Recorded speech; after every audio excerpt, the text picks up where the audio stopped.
Құрметті Ұлы Отан соғысының ардагерлері, тыл еңбеккерлері, біз биыл ұлы жеңістің 76 жылдығын атап өтеміз.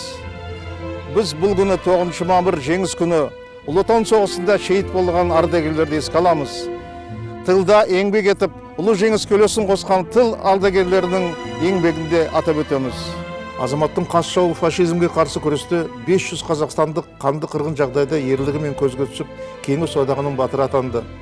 Екінші дүниежүзілік соғыс батыр бабаларының рухын, әскери дәстүрін қанды сақтаған, бұл соғыста қазақтың азаттық жолындағы айқасы деп есептеген сансыз қазақ батырларын бүкіл әлемге танытты. Олардың ішінде 98 қазақ жауынгері Кеңес одағының батыры атағына ие болды. Алайда адамзатқа зор қауіп төндірген соғыс 20 ғасырдың ең ұлы қасіретіне айналды. Мысалы, Қазақстаннан майданға шақырылғандардың жартысы оралмады. Соғыс даласында қаза тапқандардан басқа хабарсыз кеткен боздақтардың қаншама. Қанды қасап соғыстан аман қалып елге оралған майдангерлеріміз ұлтымыздың мақтанышы. Бүгінгі күні қаламызда 22 ұлы жеңіске өз үлесін қосқан ардагерлер бізбен бірге өмір сүруде. Жеңіс солдаттары елге оралып, бейбіт өмірде бел шеше еңбек етті, жастарды отансүйгіштікке тәрбиеледі.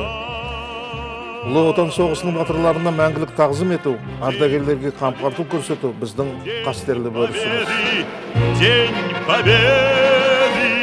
Құрметті Ұлы Отан соғысының ардагерлері, тыл еңбеккерлері, сіздерді ұлы жеңіс мерекесі 9 мамыр күнімен шын жүректен құттықтаймын. Сіздерге зор денсаулық, бақ береке, амандық, саулық тілейміз.